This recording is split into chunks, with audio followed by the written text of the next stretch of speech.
All right. Hello, this is Wmpyr here to talk to you guys about how my pursuit of dirty boxing that turned into discovering um, the DNA of my martial arts.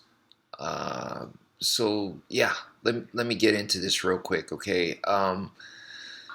So in Filipino martial arts that I was training, which Filipino martial arts is like saying Japanese martial arts or Chinese martial arts, Western martial arts. It's very broad. Okay, so within Filipino martial arts, there's tons of different styles. And there's one style that I focused on, which is what I call Kia. And as you guys can see right here, Kia is Kali Escrima Arnis. And then right under there, you could say you can see that I put Kali equals Escrima equals Arnis because it's basically the same thing. All right, so that's my main style, and I discovered the DNA for this style as a logical progression. But before we get into that, you could see two examples that I have right here. One is Sifu Paul Vunak, his progressive fighting system, and also on the bottom left, I have Professor Henry Espera, which is a Rapido Realismo Kali, RRK, from the Philippines. And to put it in a nutshell, I noticed that they were cross training in boxing. They were cross training. So in the Philippines, he was probably, Professor Henry Espera was probably the first guy in the Philippines that I noticed that was actually, making his students cross train in boxing. He's using um, the focus mitts, and then that leads to a term that he called knife boxing. All right. Um, and then when we're talking about Sifu Paul Vunak and also his teacher, Professor Danny Nosanto, they brought in the term dirty boxing, and I was like, okay, um, I am interested in that, and it seems to be a part of Filipino martial arts, and it's connected to Kia. I got that impression. It's just that where I lived in central Texas at the time, there's no school where I could experience, where I could go learn dirty boxing. And it's not like there was the internet isn't what it was today. Um, there were no books on it. The only thing was this video instruction, and that's where I had heard about it. So anyway, I was like, okay, I need to train this stuff, right?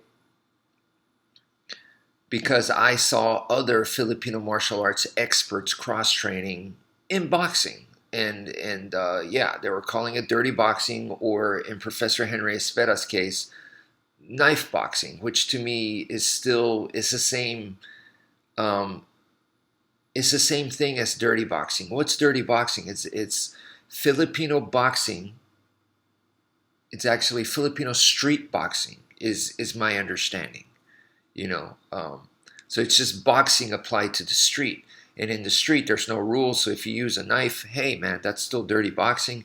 You use elbows, you use moves that are illegal in boxing. Of course, that's the dirty boxing that everyone's familiar with. But yeah, that's the way that I think of it. Okay, so I began training this way.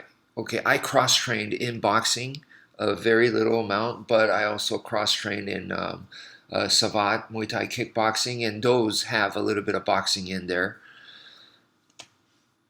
So I was just trying to work on my boxing because there was no dirty boxing school, so to speak. And then I was trying to combine the boxing with the Kia, Kali Escrima Arnis. So, just like Professor Henry Espera did right here, is doing it with the knife. It made sense to me. Not with a stick, because you can and you should, but the knife is a lot shorter, so it just works easier. So then I got to my own knife boxing too. so Professor Henry Espera doing knife boxing, and I was doing my knife boxing as well. And when you get to knife boxing, it's just logical to assume, as you could see over here in the right, with Sifu Paul Vanek, he had Muay Thai kickboxing, he had Sabat, he has Gracie Jiu-Jitsu there, Dumog, Filipino wrestling. So it just makes sense to go from knife boxing, you're going to go to knife kickboxing, right? That's just logical. We're going to add the kicks now. And then from knife kickboxing, let's add knife grappling, all right? And then we go into knife MMA, where you put it all together, where you put all of that together, the punching, the kicking, and the grappling. So knife MMA. And so I did that, and I was working on that. But then I was like, I by that time I felt a little deviated from the Kia. It turned into really MMA, but with a knife. So I was like, okay, let me go back to the Kia thing. And that's when I started to try to put in the Kia techniques, the actual angles of attack, the Heaven Six, into the knife boxing. And that was like, this is different. It's different from the knife boxing. And that's when I came up with knife fencing. Because we have knife boxing, we're going to have knife fencing. All right? It made sense to me. So here we go. So from knife boxing, which came from basically me trying to do dirty boxing. So my pursuit of dirty boxing led me to knife boxing. And then from knife boxing, I was able to derive to knife fencing, because I was like, it is different, right? I noticed some differences. And what's the difference? Well, to put it in a nutshell, knife boxing is based off of boxing. So the boxing is like if you literally do knife boxing, like you just add knife to Western boxing, boxing itself is a sport where you're gonna get hit. Now, it's possible that you minimize the damage, or you barely get hit, or in some extremely rare cases you don't get hit at all. But pretty much every boxer understands they're going to get hit, and they go in there knowing that.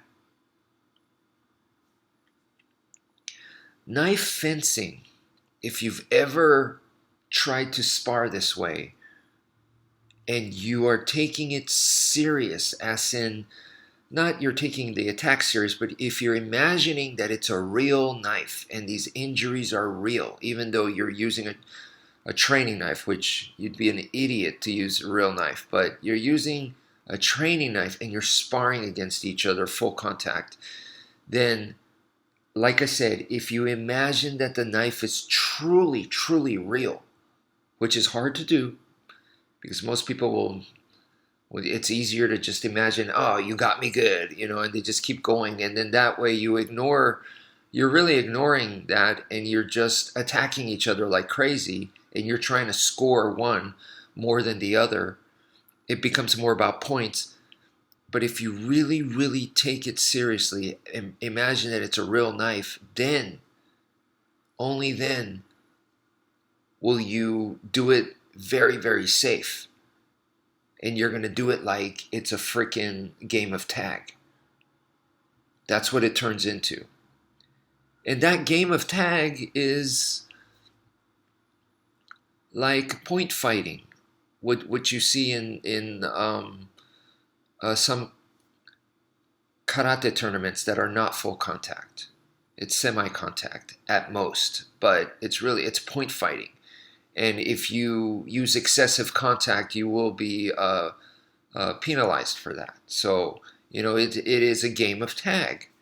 And I can understand people who do full contact fighting look at that and go, that's not real fighting. But in the street, do I want to do real fighting and get involved with this person to where we're slugging it out and seeing who's tougher? and then he pulls out a weapon, or his buddies join in, or we're really duking it out in an environment that's not made for that. So it's dangerous terrain. It's a hostile environment in a sense. Is that smart? Absolutely not. So then it's way smarter to be doing point fighting in the street. Yeah, the game of tag is actually more realistic. It's the smarter thing to do. So even though it may not be as realistic fighting wise, full contact wise, because it's not, but in the street as a whole, it's the way smarter choice to do. The person's trying to aggressively approach you, you kick them and run away. That's point fighting, you know. And that's the smarter thing to do here as well with knife fencing. And knife fencing tends to take you more towards the game of tag, whereas the knife boxing tends to take you more towards the exchange, where you're brawling. I'm not saying that all boxers brawl, but I'm saying it has a tendency to go there. Okay, so that was the difference that I noticed. The knife boxing and knife fencing is different, and when you look at it from that perspective, knife fencing is by far superior for actual usage on the street, period. But then, when I said that, it really upset a boxer in Japan. I remember this guy, he was like, I'm trying to learn your dirty boxing, and then I said that statement, and he got really offended. He got really, really offended, and I understand why. And I understand, because in boxing, there's something called the sweet science. And he said that as well, and it's something that I've known all along. In boxing, the sweet science is for you to hit the person and you don't get hit. And doesn't that describe the game of tag? Yes, it does. So that's why the second part, under the knife boxing, and there's a red arrow that took me to knife fencing. Underneath it, I put knife boxing equals knife fencing, because they're trying to do the same thing. The only difference, once again, is that in knife boxing, or in boxing, period, in boxing, the sweet science is an ideal. That's what you're aiming for. No boxer expects that, but you're aiming for that. That's the high skill. That's the goal that you want. Ultimately, you want there, even if you never get there, right? So that was my argument to him, because, like I said, he got super offended, and I said, hey, the reality is, yes, I get that. I understand. I know this. But the reality is that's super difficult. And that's why you have it as a supreme goal of boxing. Because if you could do it, you're a boxing god. And in very few cases, you actually see sometimes where the boxer goes in and he drops both of his arms down, which is pretty much unthinkable. And with no guard, he just dodges like the Matrix everything that the other guy does, which in MMA, we've seen something like that.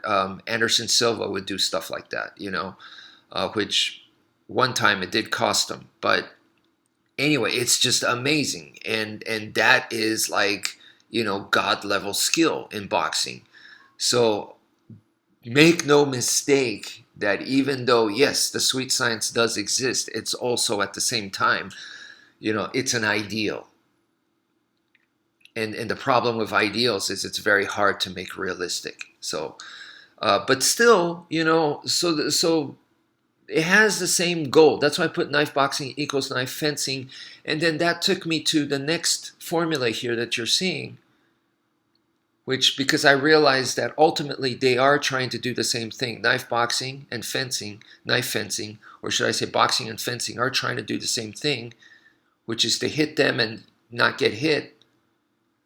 So that connects boxing with the fencing. And then I realized that boxing is nothing more than it's just unarmed fencing. Not boxing today. Today, boxing has turned into its own animal with the rules and everything. The way that it's done today, boxing is different. But so I'm really talking about ancient boxing. Right? So right here, it says ancient city martial arts equals fencing, the cane, savate, and boxing. To me, this is all connected. this is the DNA for ancient city martial arts, which came from ancient battle martial arts, battlefield martial arts, which is there at the very bottom. Ancient battlefield martial arts is pretty much when that's how we went to war. We're talking about battle axes. We could even be dropping big, heavy stone onto people that are in a lower place. Like if you're like 10 feet above on a cliff or a hill, or maybe you are in some kind of fortress. Okay, and you could be doing stuff like that. There's siege machines, battling rams, catapults, bow and arrows, you name it. All that in ancient battlefields, right?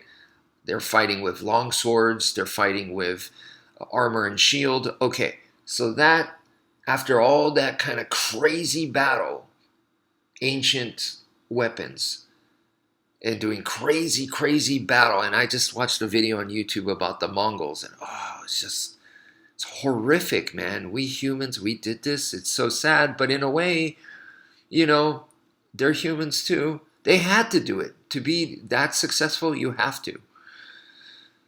And they were the most successful. And it's just horrific, But anyway, from that, we started to unite, because there's going to be a winner and there's going to be a loser, and the winners will unite and form kingdoms and countries. And ultimately, that takes us to city life, ancient city life, which is ancient city life is our ancestor of today's modern day urban life. And that's what I'm interested in applying my self-defense to, is today's modern day urban situation. So the ancient city martial arts is where my stuff comes from, And where does the ancient city martial arts comes from? It comes from the battlefield. And really, to me, there's nothing older than that. It's just smaller. Instead of like massive armies versus armies, it would just be like tribe versus tribe, So anyway, to me, once again, there's nothing older than that, really. So, okay. So in ancient city martial arts, we have fencing, cane, savate, and boxing. The fencing. Well, in the battlefield, they were using like long swords. They were using maces. Much bigger, much heavier stuff. But now we're talking about city life, and in city life, day-to-day living is the main thing, not the battlefield. It's not like, oh, look, the bad guys are invading, the enemies are invading us, ring the town bell and, get your weapons. And your weapons are like right there, because you're got to be ready for it. So you're farming or something, and then you go get your weapons right there, In city life, those kinds of weapons, the spear, the shield, that stuff would be put away. Essentially like in an attic or something. It would be put away. And you're walking around, because yes, you do need self-defense. You are walking around with the sword, and that sword became much, much lighter. Well, why would it be a long sword? So now you have a one-handed sword, and now no longer are you wearing armor anymore, because if you're cooking bread or, a blacksmith or whatever it is that you're doing, it's in the way. So, I can't imagine being a merchant and you're wearing armor 90% of the time. No. It would be the opposite. You wear it 10% of the time when you have to do a shady deal. So that's why fencing. It went from, like battlefield weapons to the lighter sword.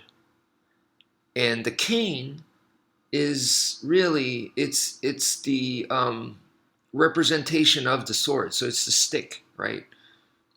And then in city life, in some areas, the cane would be more accepted than the sword. Of course, this depends on what era of the cities we're talking about. And then the boxing. So it originally was fencing and boxing, but then the cane just fit in there. It's logic. And then the kicking, the savate, that fits in there too. Really, like I said before, it for me it turned into knife MMA. So right here we could say this is empty hand skills, and this would be kicking and punching, and really kicking, punching, and grappling. So it would be MMA essentially, even back then. So, but they formed their own style name, and you might be going, wait a minute, okay, so this is the fencing, the cane, and the savate. This is French, right?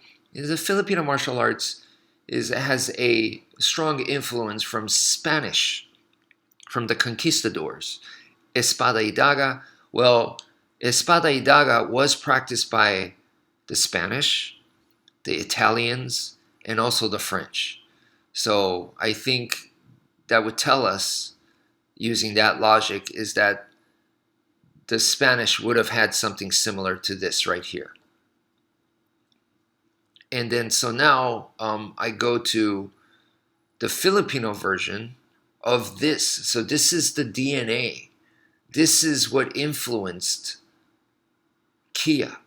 The Kia that I practice, that you practice, that everyone practices, this is the DNA. And so we have the sword, the stick, and the empty hands. And really, that to me could be translated into large stick, medium stick, and small stick. The stick, of course, representation of the sword, but the stick itself is its own. It can be plenty effective on its own. So once again, the Filipinos, to me, they broke it down into large stick, medium stick, and small stick. The large stick is how large can I go and still keep it one-handed? Because it's, at the end of the day, this is still ancient city martial arts based, not battlefield based. If it's battlefield based, then we're going to go to even bigger two-handed sticks, and now we're going into spear territory, right? The spear, the long sword, and the Filipinos had their equivalent of, they had a million different kinds of swords, and they had spears and whatnot. So it's just human nature.